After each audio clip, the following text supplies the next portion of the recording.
Welcome back to the Gruber Motor Company and the Gruber Morning Show. Good morning, everybody. Pete, how you doing this morning? Good. My co-host, Zane, and we are live today, I guess, on 8 platforms. So it's growing a bit. Stack them up. Welcome, everybody. And if you want to watch us on YouTube, you'll get the full experience where you'll get to see this really cool photo that Pete's got up here right now. You want to talk about that? Sure. This is a photo of a house in Scottsdale. I kind of take pictures of things that interest me as I'm driving along, but there's actually a lot more going on in here, but it's not wide angle. There's some beautiful cactus in the front of this. I'll duck out of the way. And yeah, that roof is really spectacular. I can move it around here. Give me one second. Okay, let's move it a bit for the audience so they can see the beautiful foreground. Here in Arizona, landscaping is about leading a desert landscape. Not doing very much. There's so much desert flora here that is attractive in a front yard. I think he's going to pop that up for us, and we'll be able to see some more of that. It looks like an Earthship mixed with an Adobe house. That's kind of incredible. Very cool image. Because we were talking a little bit about that, how the more like the local environment a house is, the better it tends to do, I think, both in terms of thermal regulation and also aesthetics. That's a good-looking house. It blends in well, yeah. How much do you think that costs? You know, in today's market, they're probably looking a couple, $3 million, I would say, based on its location. This is North Scottsdale. There's probably an acre of land involved minimum, so that tends to drive up the prices. I've never seen green tile like that. Yeah, that is cool. Yeah, I wonder if that's natural. So today, you've got a bunch of stuff to cover with you. One of the things I wanted to share with our audience today was I went to visit my latest granddaughter last night at the hospital. Woo! She was just shy of 24 hours, her first ever birthday. And, you know, I watched the whole process in the room. There was a nurse there, and she was giving her a bath, and she was cleaning her up and then combing her hair. And you know what I got the entire time I was watching this? This poor little kid has just gone through the birthing process. It wants to be left alone. It wants to chill. It wants to take a nap. And here we were prodding and poking and, you know, and then there was crying going on. But what really clinched it for me was at one point the nurse said, okay, it's time for the hepatitis shot. And she goes and gets this syringe, which is the length of this poor little girl's forearm. Oof. And I knew what was coming next. You know, she was starting to calm down a bit.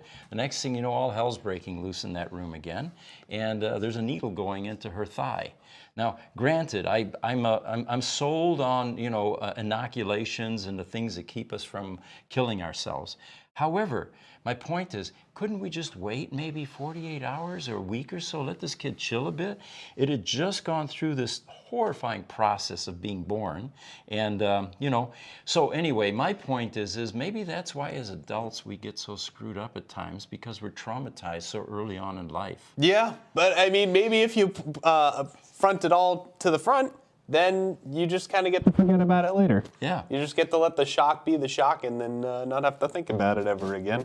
Bury it under a whole bunch of other trauma.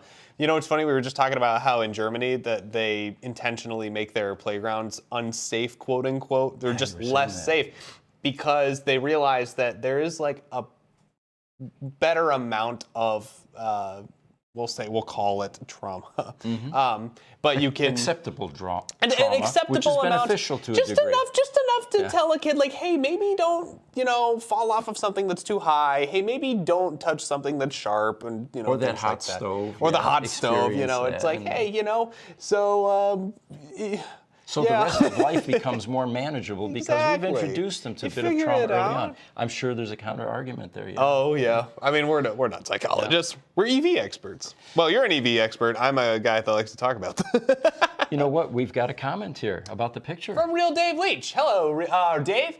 It's on Pinnacle Peak, just east of Pima. No way. Yeah. So it's not North Scott. Oh, not 3 million. Not even 3. Okay. Well, thank you, Real Dave. Is that higher or lower? I'd love to see what Pete says, or what Dave says, sorry. On Pinnacle Peak? Oh, you must be local then. What's up, Excellent, Dave? Yeah. What would really be interesting if we got the owner of the house to pipe up and say, hey, that's my house. Thanks for featuring it. Yeah. Now, we have an Instagram comment here from Ove in Germany. He says, congratulations. Deutschland Opa. Well, it's in German, so I got a bit confused there. All right, so he's congratulating me on the birth of my latest granddaughter. Can we pop a picture up there, guys? I got her up right now. Yay! You got it up right now. Oh, okay. She's so cute. We Of course, we're always getting asked, why do we wear sunglasses? And it's a secret, but I'm telling you, yesterday, my granddaughter is trying to look at me. You know, I mean, she was just freshly born, so I'm not sure how fuzzy or how clear I was. There we go. Yeah, that's a Gruber. Yeah. That's a little Gruber. And she asked me at one point, or wanted to, why are you wearing sunglasses, Opa? And so I put them on her, and she suddenly said, or wanted to say, oh, cool, now I get it. She said it not with words, but with her eyes. Right. It's adorable. All right. Aw, little Madeline. Man, there's been so much fun stuff between birthdays and speaking of things getting delivered. Do you want to talk about the Silverado? Oh, absolutely, yeah. So I was wondering, you know, how does GM integrate or feel about this wild success that Ford is having with this pickup truck, the F-150 Lightning? I think they got a rude wake-up call, all of them, not realizing that there was such a pent-up demand for electric vehicles. So what do? What any U.S. any manufacturer around the world would do is they try to meet demand. So what are they doing? They're coming out with a Chevy Silverado EV. And they obviously picked one of their more successful pickup lines, and it will compete with electric trucks from Ford and Rivian, and of course Cybertruck eventually. Don't know how much it'll cost, don't know what the interior is like yet, but it should be available, they claim, by the end of next year. So in 2023, we'll have yet another pickup truck to add to the lineup of EV pickup trucks. It is allegedly, it's on the GM lineup that you can actually buy right now. The Equinox and I believe it's the Blazer are still unavailable. But the Bolt EUV, and the Silverado are all available for pre-order. So you can actually order the Silverado, and we have a fair amount of information on it. It's been at a few auto shows. Some people have taken a look at the interior. It's also got that the mid hatch, or I forget what it's called, but it's a mid gate. That's what they call it. And the whole middle section is actually able to fold down to the inside, so it's got about, I think, 13 feet of available truck bed space if you include that mid gate being put down instead of the rear seats. It is kind of an amazing thing that you can do, specifically because it's on an EV platform. You've got so much more space to deal with. I was just watching a review of the Niro EV, the 2023 Niro EV, and because it's a platform that's designed for gas vehicles, and once they put the batteries in, they had more space. You have maybe I forget how many cubic feet of space it is, but maybe it's like 10 extra cubic feet of space that just goes down into the hatch. Well, I think Rivian has a capability of allowing campers to sleep in part of the truck or something. They do. On the R1S specifically, they have a part of the trunk space that actually lifts up onto a lip. It's a very slight angle, but they actually manufactured it so that it's the same sleeping angle that's most not proprietary, but it's the most comfortable for standard sleeping. Right. So I got to share something else with you. About 15 minutes ago or so, I get a call from our shop, and hey, one of the Roadsters just arrived, and we need you to drive the forklift to take it off.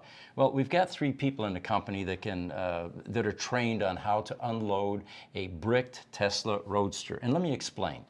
These poor cars, the first generation Teslas, they are, if you don't charge them for a couple of months or so, they go into a state called bricked. And this is a new term that Tesla came up with. And I think it comes from the fact that you have bricks inside the sheets inside the battery pack. Oh, I was going to say it was a computer thing, because they call that bricking with computers as well. Oh, they do? Okay. They do. Well, maybe that was, that was just a coincidental attachment to that term. But anyway, so these poor things, they are dead. And I mean dead to the point where the rear wheels are locked. Now, we have a way of getting into the firmware with a laptop, but we're not there. So oftentimes these cars remain locked. Now, you have to get a transporter out there to bring them in. And the reason they bring them to us from all over the United States is we can magically rebuild these cars and recover them and make them run again. Got a process where we go into the battery pack and we can wake it up and we can find resistive cells, and the next thing you know, this car's running. And we do at least 3 of these a week at this pace. Well, so they're constantly coming in.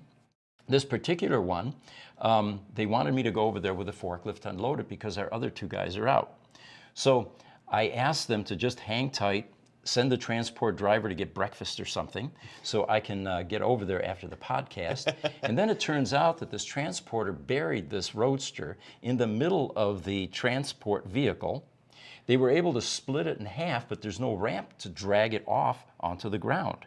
So now we've got to get a tow truck. We have to deck it, which is a way to pull it off, winch it onto the flatbed tow truck, and then eventually it gets on the ground, and then we can forklift it in the shop, and we can recover that pack. What's fascinating about this to me is 3 days ago, we went into one of our Model S's that has been here since 2017. It was a flood damage car.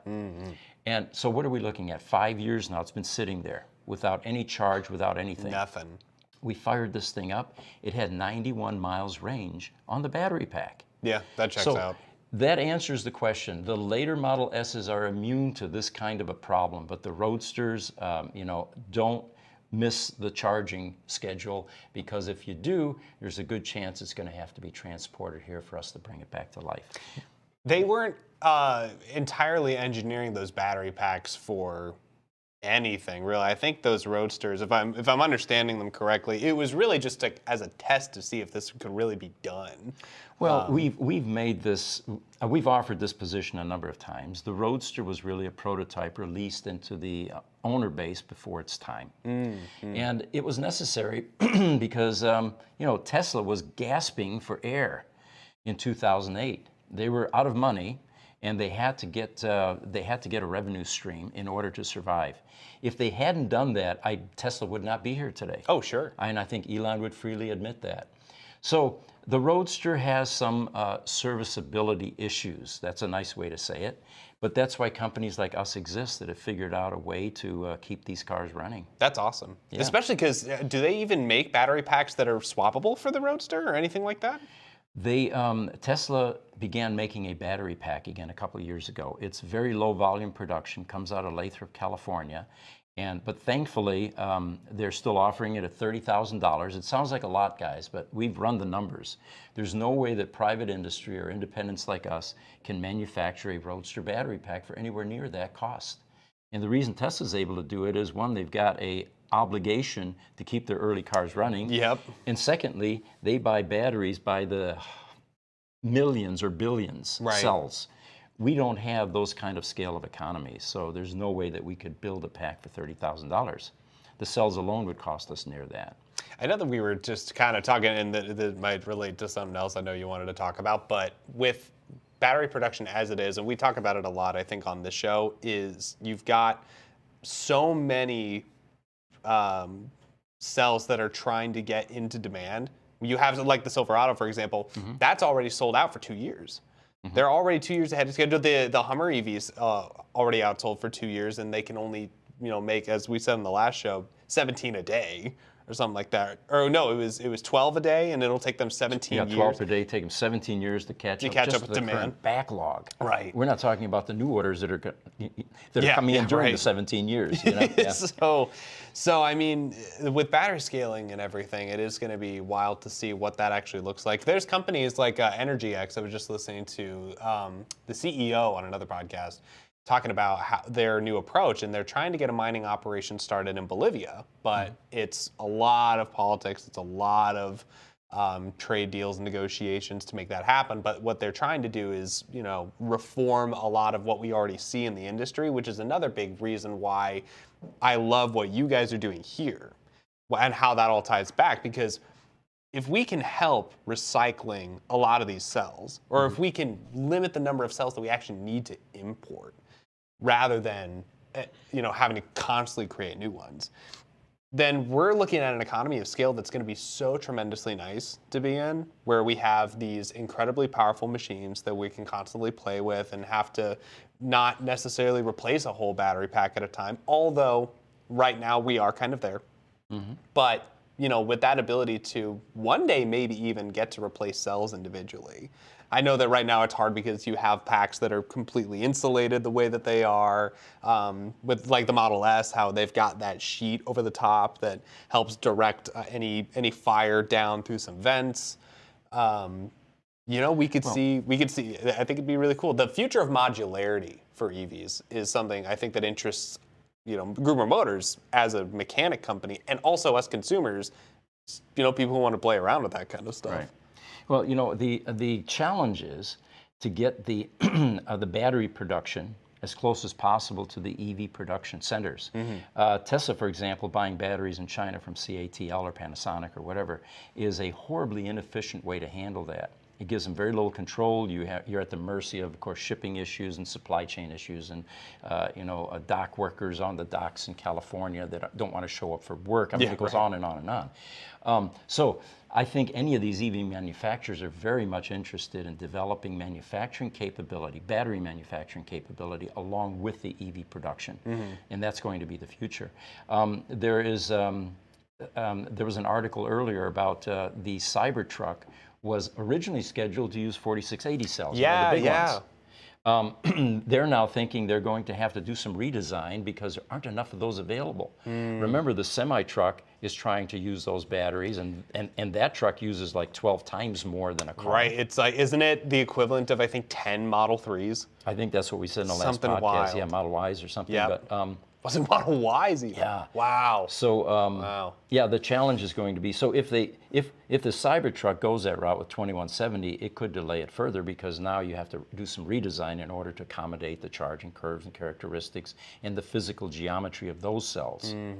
And we don't know what the demand is compared between the Cybertruck and the Semi. I mean, for all we know, the demand for the Semi is higher, so they're going to be focusing more of those 4680 cells into those. They have a release commitment right now to Pepsi at the end of this year for the semi-truck. So that's already a commitment that they've made. So the Semi's coming before the Cybertruck. Well, at least they're not doing what Rivian tried to do, where they tried to, and granted, they were not successful per se, but you have their dual commitment to both Amazon making their delivery vans as well as their regular customer base, we'll call it, for the R1S and the R1T. And they tried to manufacture all three at once. And what happened was that they had these snags in production where the R1T came first, because that was their biggest priority, even though I think they actually had more R1S reservations.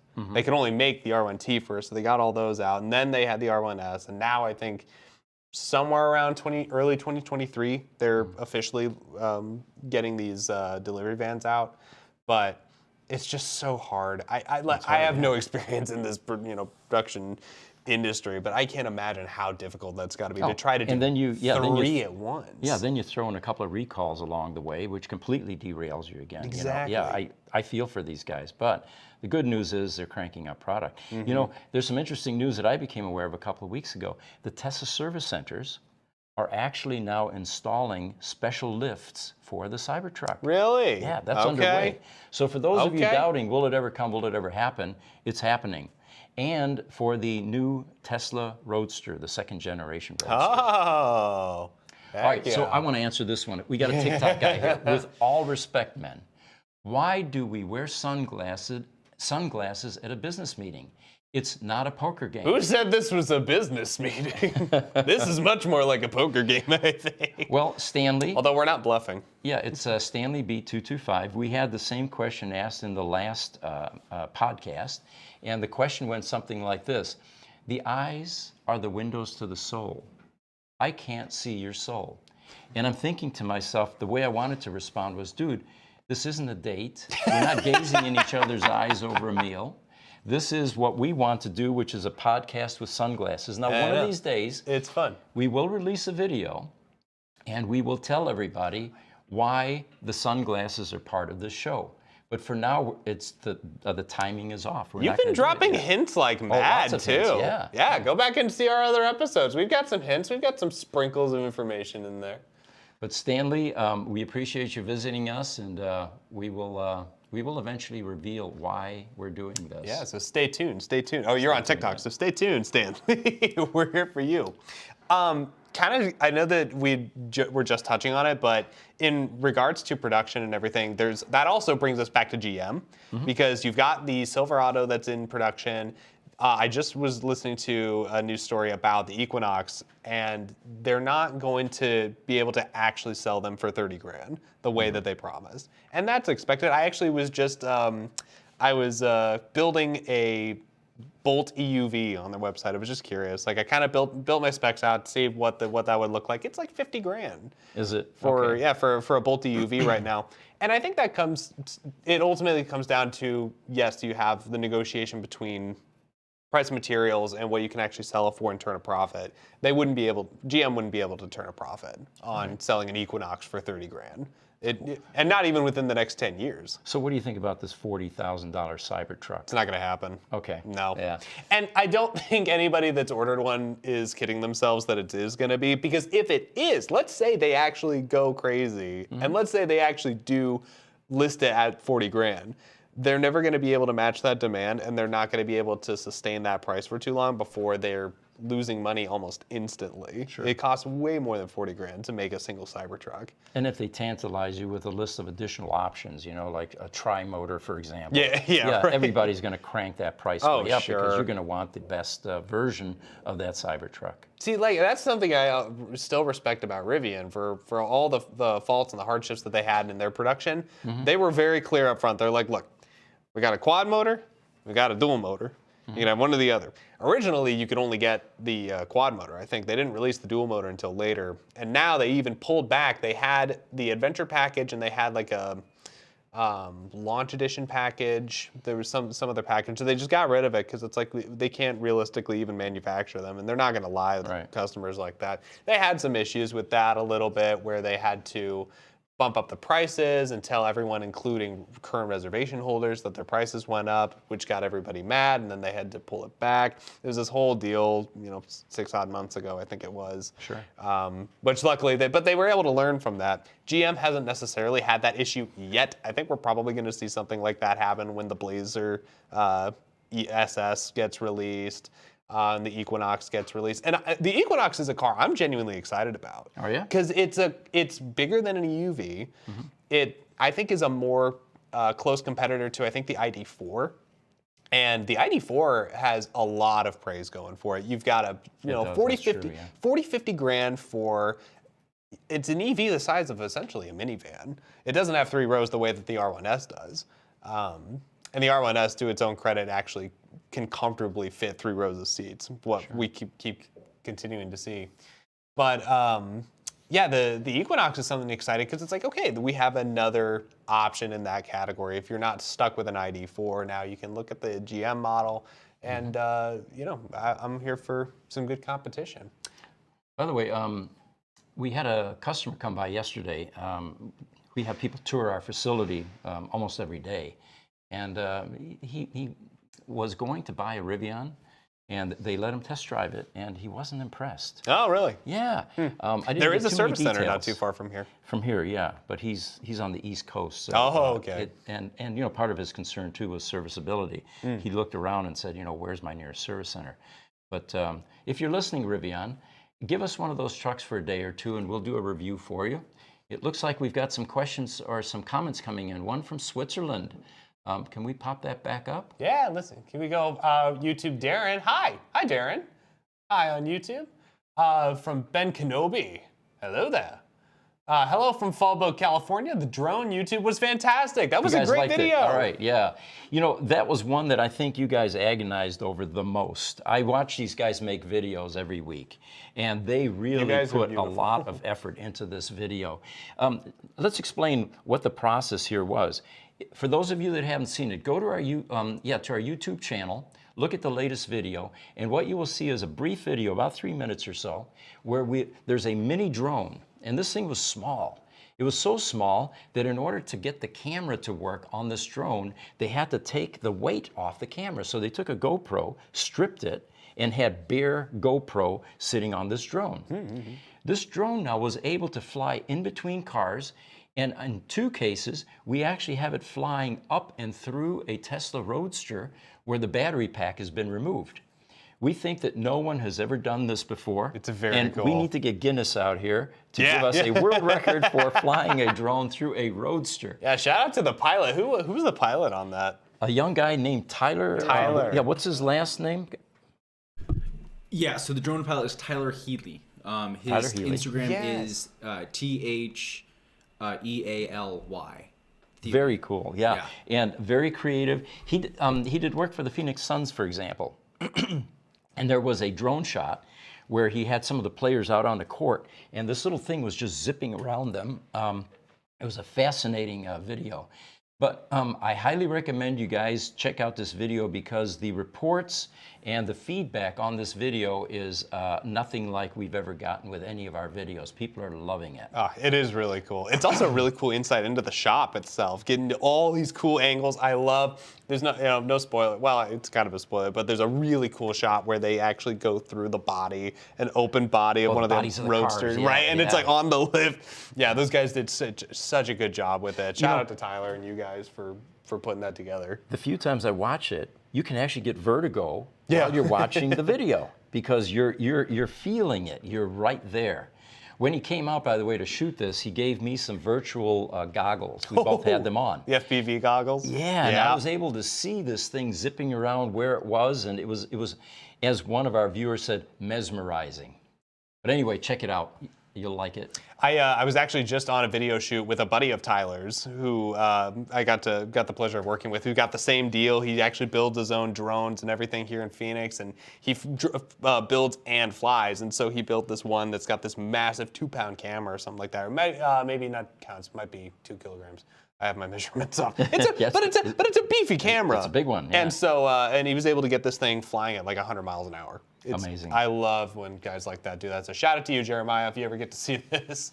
What actually inspired our video was the Tesla Berlin video that was done about 4 or 5 months ago, and that's another one I recommend you guys watch.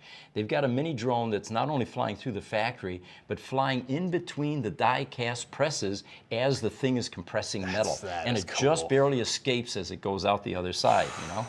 That is cool. It's amazing what they can do with these little drones. Oh my gosh. From YouTube, from Tesla Charged, the base model Cybertruck will be 80K. 80K, okay. That checks out. I mean, Rivians are 80K.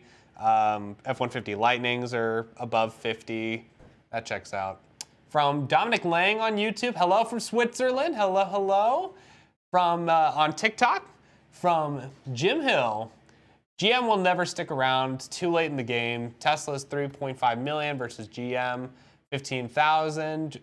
410 drive over a wireless charger will replace being plugged in. So he's mentioning 2 things here. We've got the competition between GM and Tesla, and then he also brought up inductive coupling, which we've talked a little bit about in the past, and it's something that gets us excited. Yeah, we're actually planning a video on that whole concept because it's a fascinating new direction for charging. Wireless charging, essentially, is what we're talking about. Yeah, if we can get the material for that, because I think that might be another thing with materials and cost. I mean, I don't know what the materials are when it comes to making inductive coupling happen, but I can imagine that, hey, why not throw some of that under the road? Let's get that happening. I think that'd be really cool. You know, we've got somebody from Dubai, Dubai that just popped up. Hey! And, Instagram, Ahmad Bahar, 85. He has 2 roadsters in his shop in Dubai. One of them was in your shop. And one of them was in our shop, really? Okay. Hey! I repair the first one, but the second one needs a new battery. It's from the first 400 cars, and it's only done, or a 200-mile car. Wow! Email us, and I can give you some information about how to recover a battery pack. But the problem with roadsters is there is a short-term brick, which is quite recoverable, do it every day, and then there's a long-term brick car, and now it's no longer able to be recovered because way too many cells are defective in that pack. Here's a question I have for you since I actually have you, and I can't believe I haven't asked this yet, but like when you find, say, a Roadster, or any Tesla, I would say, because you know how some cars, they get totaled in a number of different ways. At auctions, yeah. Yeah. What would you call a completely totaled Roadster? What is a Roadster that you think is just beyond repair, functionally speaking? Well, there are ways to make any Roadster come back to life. And the only example I can give you there is as these cars become more valuable, The $3.5 million 1971 Hemi Cuda convertible that sold here in Paradise Valley years ago. They were driving it back from LA from a car show, and one of the reporters asked them, "Aren't you afraid driving this thing on the car? You know, what if you get into an accident? What if it gets totaled?" And the response was, with a car this valuable, it will never be totaled because you can replace every nut, bolt, screw, every part on that car. The problem with totaling is it's a financial decision based on, is it cost effective to repair? I see. It purely by insurance standards? Exactly. I see. And the insurance companies hate roadsters because the parts availability is so scarce. And they're quick to total cars. The one that we received this morning, by the way, is a totaled car. The damage is minimal. We'll be able to do the body work and put that back on the road. But sadly enough, we need sheets. So this car will become temporarily at least a parts car, so that we can put other roadsters back on the road and eventually swap it out with a brand new Tesla. It's a lot of really part redistribution that you can do. Yes, yeah. In fact, Tesla did that. They bought over 70 of them a couple of years ago. They started because they ran out of parts. So they were offering trade-ins for roadsters, and 70 plus people took advantage of that. And the instant they arrived at service centers, they were parted out. They took them apart and they started to use the parts. You think within the next 10, 20 years, we're going to see a parts availability that's comparable to what we have in gas cars now, where like the CUDA of the Theseus that you just described? Very much so. But it's all contingent on the population of cars. You know, with the Mopar I mentioned, there were, you know, hundreds of thousands of those built, and there was a viable aftermarket, you know, justification for developing tooling and dies and all of that. Right.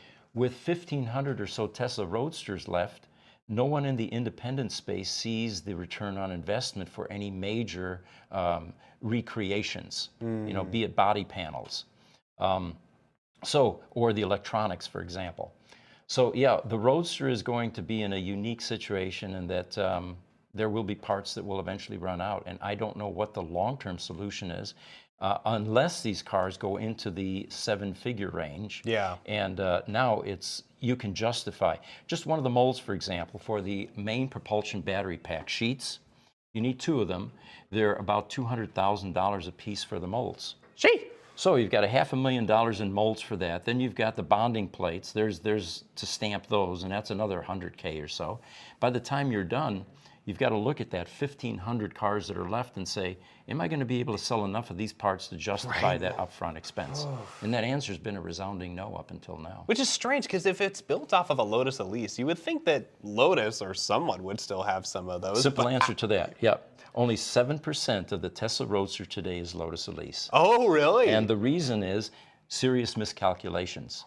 Really? They thought they could just take an electric sports car shell, pop a battery in it, a drivetrain, and they had a car. It turns out that the 1,000-pound battery pack required them to stretch the frame, change the body panels, and so only 7% today is Lotus. A few things you can get that are Lotus parts. But even then you get into tricky things, you know, like suspension. It weighs so much more. And that's why they needed the giant custom stamp to get all those other frame parts and things like that. Huh, that makes a lot more sense. Well, it goes back to what that comment was talking about, where you were talking about how 1,500 roadsters are on the road. The demand for parts and availability is going to be super low compared to some of the other Tesla models, right? The 3.5 million that guy was talking about that are on the road currently. Right. Yeah, that justifies having a lot of service centers that can operate on those. The Rivian guy who was having trouble in the Northeast is like, hey, how am I going to get this thing serviced? Yeah. But that's what's exciting about getting more vehicles on the road, is that we'll have these parts. And now we don't have to keep stripping from other cars. Now we can actually get some fresh ones. Yeah. It's seemingly it's hopefully going to be more financially viable in that sense. These are all problems that will get solved at some point. Yes. And there will be some casualties. Somebody pointed out earlier, is GM going to make it? We don't know. You know, they're not exactly cash rich. We've got a question from YouTube, Nicholas Starinsky. He said he ordered the cheapest 2023 Bolt EUV in New Jersey in August with a $4,000 instant state EV credit. Oh, that's right. It's instant now. So that puts him into a $25,000 car. I thought it was $7,500, wasn't it, at one point? It was, yeah. It was a $7,500 tax incentives. So you'd see it on your tax return, which would be. So this is different. The instant, I see. The instant tax credit is So they 4,000 now or or 75. I wonder if that's something we ought to look into for the next show. Is that an either or? Do you either get 4,000 instantly or 7,500? Maybe Nicholas, you could answer this as well. Is that instead of a $7,500 tax incentive? That'd be interesting to know. You have a couple of different avenues for these credits too. You've got the federal, then you have the state. And, right. But yeah, I think it's great that government is actually encouraging the purchase of these types of vehicles. It looks like Darren N. asked us about Tesla Semi. Will it really cut down on accidents because it's so simple to operate compared to a regular semi? I heard that they're having trouble getting enough semi-drivers these days. Amen. We used to be able to transport cars in from various places in the country. LA, California, SoCal, typically $300 to $400 per leg. Now it's over double that. Well, the goal is to not have drivers at some point, right? Yeah, exactly. I actually have some insight on this. One, because I actually know some folks at Waymo, and I've seen those trucks up close, and I actually saw one, unfortunately, off the road about a week ago, and it was involved in an accident. I don't know whether it was the truck's fault, but it was the truck that was stopped along with some other cars just up on the 17 there, which was unfortunate. Or no, sorry, it was the 202. Okay. Which was unfortunate to see because the technology is so, it's getting there. Sometimes you've got the occasional slip up. Sometimes it gets a little confused, but overall, it's advancing hilariously fast. Compare that to my brother, who's actually a trucker over in Oklahoma City, who works with FedEx. Now he runs within Oklahoma, so he's not going particularly interstate, as far as I know. But you've got this attention to detail, and this might be a bigger conversation to have in regards to AI and self-driving technology mixed with human drivers, and the consensus seems to be it kind of looks like it's going to be an either or. You either have fully autonomous drivers on a road or you have all human drivers. Sure. And you can't really mix the two. So in regards to that comment about the semis, and you're right, and you're right, Jesse, too, about being able to completely automate the trucking process. I don't know if it's ever going to be completely automated. Get them driverless, yeah. But on those highway stretches, for sure. Yeah, it seems like the safest place to introduce anything like that would be on the interstate highways. It's the stop and go traffic and the stoplights and the pedestrians crossing. There's where your risk just increases exponentially. But on a straight run on the interstates, full self-driving should have no problem and probably end up being safer. How many of these truck drivers are falling asleep at the wheel because they're trying to go 24/7? And they're working so hard because, we already have a shortage that it's like no wonder that these guys are stretched to their limit trying to go all these distances because they have to. So, yeah, I agree. I think it would be incredibly advantageous. I might have to talk to my brother and see what he thinks about it. I think there were some more questions in that paragraph there. Oh, yeah, sorry. So, semis having issue finding drivers. Could they issue a special license for Tesla semis that's easier to get to help with the driver shortage? Oh, that'd be kind of nice. Have a kind of slightly lowered bar to a slightly lower barrier to entry. There's a lot of, particulars with that. I think, again, it might be something I asked my brother about in regards to what specifically a trucker needs to know. Sure. What are the specialized skills, and how would an EV with FSD, partial FSD, change that? Could have him on the air. I had to talk to my brother about that. It looks like we've got some feedback from the earlier question. The $7,500 was a federal tax credit. That is gone. That was Nicholas Stavinsky. Okay. Since GM sold so many EVs already, the next federal credit, he says, goes to half of $7,500. Would have been full, but GM sources in their source their batteries outside the U.S. Yes, that's right, because they're trying to encourage domestic product, and I know that And what they've been doing with that is that's right. The federal incentive was only for American-built cars by American-built companies, and they could not sell more than 100,000. No, 10,000, 100,000. It was a pretty big number of vehicles that they had to sell, and that's why Tesla doesn't qualify.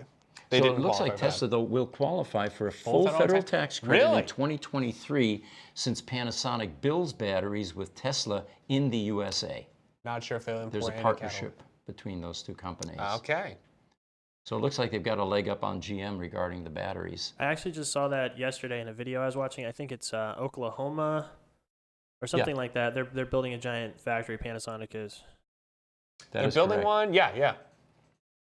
From YouTube, from Lacey Melvin. Hello from O-Wings Mills. Maryland, yeah, there we go. Hello. For our friends in the Northeast, a few hours ahead there. Hope you're enjoying your lunch break. Okay, Ahmad Bahar in Dubai is asking, where can I buy a new battery for a 2008 Roadster? It has 200 miles only, but left 7 years without power. This is the same one that he was just saying he had you one. So Pete, really quick. So I don't think he was around to hear the answer to your question before when he asked it on Instagram. So if you want to wrap around that with sending us an email. Sure. To get your battery from Tesla. Currently, Tesla's position as of a month or so ago is they're no longer allowing battery purchases for Roadsters, elective purchases, meaning the car's running. They're only going to sell you one if you have a hard brick Roadster. Well, you've got a hard brick Roadster, sir, so you qualify. A couple of things to do. Send an email to ev@gruber.com and we will insert you into the Roadster battery wait list queue. Well, hold on, Pete. Yeah. I have that. I'm pulling that up, that website. He can go to our website and submit all his information there to join the queue as well. Oh, there you go. And then the second half of that is alert Tesla to the same need. And the email there is roadsterservicena for North America @tesla.com. Explain to them that you have a hard brick Roadster. It's been bricked for 7 years and that you would like to purchase a replacement battery pack. Now, be prepared for some delays because outside the United States, it's difficult for Tesla to install batteries in Roadsters. Europe is a bit better because they have some infrastructure there. I don't know how they're going to handle Dubai, but it's definitely a start for you, is to contact those two email addresses, our website and that Roadster service. I know with also a lot of this battery swapping is, you had mentioned it on a short, I believe, where the chemistry in a lot of these new batteries is so different that it's not as easy as just plug and play. Well, that's the question typically is, why don't we just put 2170s into that Roadster? The first thing is geometry. They're too long. They won't fit. Because you have 6,831 cells in a 1,000-pound battery pack that happens to fit just perfectly into a cavity left by the engine removal from the Lotus Elise. So there aren't many options for the Roadster other than a replacement by Tesla at this point. You're very welcome, Ahmad. He says thank you. I have another item here. Florida, Hurricane Ian. Right? Yeah, tragedy. There's a sad picture of multi-million-dollar supercars, two of them that were swept away by the floods around, I want to say this is Naples, Florida. All right. And apparently a McLaren P1, which they only built like 245, which is a hybrid, by the way. I was shocked to hear that. Yeah. It's like a Prius on steroids. I love me some angry Prius technology. We laugh, but that is some fun stuff. But in a McLaren, is it like a hydrogen or is it? It's no. It has a internal combustion engine, and I think it was a V8 along with a electric drivetrain. They call it a hypercar, and this poor thing actually was swept away, ended up being floating down a street and ending up on top of a toilet, which also apparently was ripped out of a house by these floodwaters. That's rough. So the comments here are, is this car now going, it's a $2.3 million car, by the way, and just sold at auction a month or two before. $2.3 million car. First question is, does he have insurance? The insurance companies are a bit fickle about flood insurance. I went through this years ago with water that ended up ruining a wood floor in my house. And it turns out that because we live in a floodplain, we didn't have flood insurance. That would have been a huge uplift, which we did not select at the time we got our homeowner's insurance. They didn't even tell you that? That you're in a floodplain? So they initially didn't cover it. Their fault. And you have this issue of, what will happen to this car now? Is it going to end up at Copart or IAA being sold at auction? And if so, what will it sell for? And of course, the question we invariably get, being flood damage car experts, since we bought 22 Model S's in 2017, how hard or easy will it be to bring a car like this back to life? Well, honestly, I wouldn't touch this. Any of these yeah. parts in a car like this are going to be more than your average car that you would buy, hypercar McLaren. Oh, absolutely. I mean, any car with flood damage, you really have to essentially avoid. I was just listening to a thing about the recent the Teslas that were caught in the recent hurricane, and it's nothing. No car is immune to flood damage, really. Even the Model S, which had that, supposedly the floating battery pack, and those guys turned it into a boat. We laugh, and it's a shame. Most of my family's down there in Baton Rouge, and so they've been hit by Katrina, and recently they've had other flooding due to the last tropical storm, and it destroyed everything. They had to completely redo their house. Their cars were gone. Oh, I remember that. We bought cars out of that area too during that time. Yeah. Which actually was the best car we ever received. Was a car with 597 miles on the odometer. Oh, wow. We hacked into the MCU once the car got here, got the owner information, said, "What happened to your car?" He said, "I had it 4 days." 597 miles on the car. Oh. And he was driving down a street. It had just rained, and it looked like it was pretty wide. He goes to pass on the right, and there's a 4-foot culvert that was completely covered with water. So he drove it into the freshwater culvert. Oh. But that car was the best car that we ever received, because by the time it got here, it was totaled. Yeah. It had dried up sufficiently where we were able to drive it off the transporter. So that was the winner. Now, don't get too excited here. I was going to get a little excited. We had winners and losers, and the losers more than wiped out any gains we made like this. Yeah, checks out. To get back to this car, this is a naturally aspirated car. You're going to have water in the engine. You're going to have corrosion taking place, and the parts are going to be near impossible to find and get for something like this. And it looks like it was submerged almost up to the roof line. You can't take it with you. No. Goes to show. But somebody also pointed out, now, if this was Elon's Cybertruck, he's claiming that this thing will act like a boat unless it's choppy water. And had this been a Cybertruck, it might have survived because it would have just floated down the the road, Look, if the Cybertruck is as buoyant as the Model S, he's right.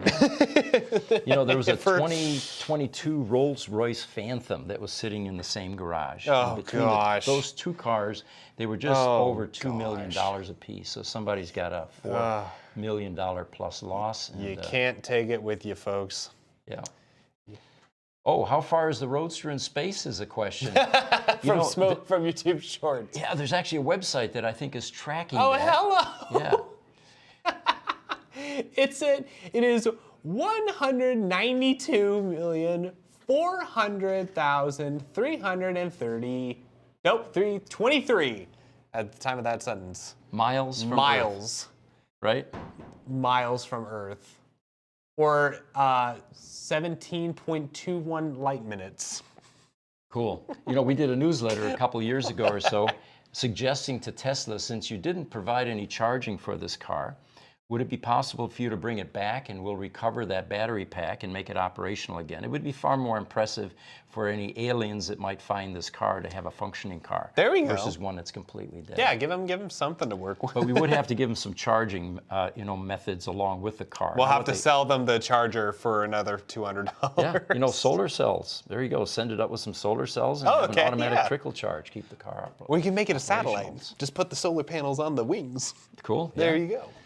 From Louis Oliveira, I believe that's how, I apologize if I mispronounced that. Greetings from Portugal. Wow. Really like your content, would love your advice on a used Model S 2014. If I found a used Model S with the drive unit replaced Q letter or above. Am I safe?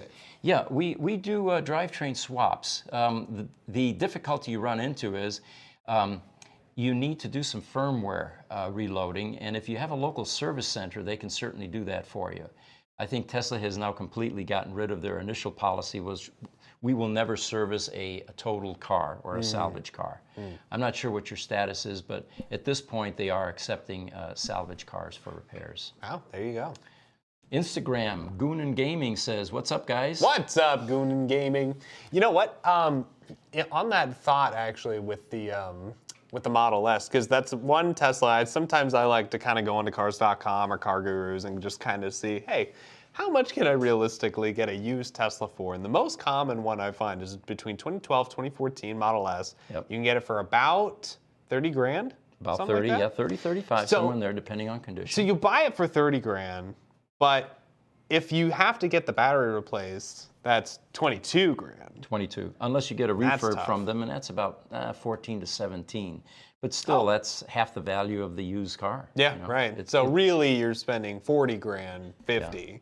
It's a on tough used. justification. But we said it earlier. You know, Teslas hold their value hilariously well, Especially, right- during the gas price increases. Yes. All right, guys, we are at 55 minutes. 55 minutes. All Wow, right. time flies by when you're having Let's fun. squeeze in one more. And this one should, or would typically have some people in the U.S. concerned. Apparently, Tesla is bringing Shanghai workers to the California Fremont plant to boost production. They are bringing in 200 people initially. They will be here for 2 months. And the primary purpose of that is to help increase production so they can get more cars out. Now, remember, Tesla has already upgraded the Shanghai plant to double capacity. And that was this year. They have targeted a 50% average annual growth in deliveries for Shanghai. Wow. And it looks like they're now interested in boosting production here in the U.S. And again, it's what we've been talking about is that a manufacturer that has far more demand than they have capacity is going to be highly motivated to increase the production capacity to meet that demand. Exactly. So it's no longer investment time, it's investment to meet demand, and there's a revenue stream attached to that. Time to grind, especially because we had talked about earlier how the demand in Shanghai is naturally large because of its why am I always losing words? Its proximity to its customer base. Right. And you would think that Teslas would be a lot more popular in the U.S. since they did start in California, but they are extremely popular there for sure. Well, China was actually not only servicing the Chinese market, which is probably one of the largest markets in the world, but from there they were shipping into Europe. Which is now number 2 Yeah. that we had talked about thanks to Giga Berlin. So, hey, Giga Texas, I think we're next. But it is funny that they went to Fremont instead of Texas. I wonder about that. Well, the plant, I think, has more capacity. Oh, okay, Yeah. okay. So greetings from Venlo. Here's a TikTok. Non-to-just68. Greetings from Venlo, the Netherlands. Wow. Like your show. Hello, hello. Welcome. I love the Netherlands, too. Been there a few times, and it's a pretty special place. I'd love to visit. When's a good time to visit, do you think? Oh, summertime. Yeah. Yeah? They have 4 seasons, and, Germany, for example, gets pretty gray, cold, and overcast during the winter months. But yeah, summer is the best time to go to any of those countries. The flowers are blooming, the air is fresh, the air is warm. You could even swim in the North Sea, I suppose. Oh, wow. There you go. One last quick comment from Darren N. Have to ask about the background picture. We talked a little bit about that. The background picture, yeah. We actually had another one up. It was northern Italy. This particular one is in Cave Creek, Arizona. And somebody... Pinnacle Peak. Pinnacle Peak, that's right. Shout out to Dave. They're all, Dave and Darren N. So anyway, this picture was, there's some nice desert landscape in the front, and unfortunately the picture doesn't do it justice, but it's a cool architecture, and the speculation was, what is the home worth? And we threw out some numbers, and what we don't know is the size of the lot and how much land there is. But up in that area of Phoenix, North Phoenix, there are quite a few large homes that are decorated like this, and beautiful area. Okay. Great stuff. Well, This has been fun. Yeah. Today's Thursday, so our next podcast is going to be Tuesday next week at 8:30 Mountain Standard Time. For those of you that came in late, check out YouTube. We've got our new drone video posted out there, and the reviews are overwhelmingly positive. I think it's the first time that we had 100% likes, over 100, I think, at least, and no negative, comments or any, negative hits on that we love video. to see that. Yeah, but check it out because it's a drone tour through the shop, and it's, as one viewer pointed out, mesmerizing. It's definitely beyond the state of the other videos that we've put out. So next week, Tuesday, 8:30 a.m., Thursday, 8:30. And in the meantime, keep watching YouTube because we're throwing videos out there periodically. Do you have anything else, Zane? I think that's it. Yeah, once again, always appreciate getting to chat with you. Appreciate all of our viewers, and thank you for joining us. We'll see you next Tuesday then.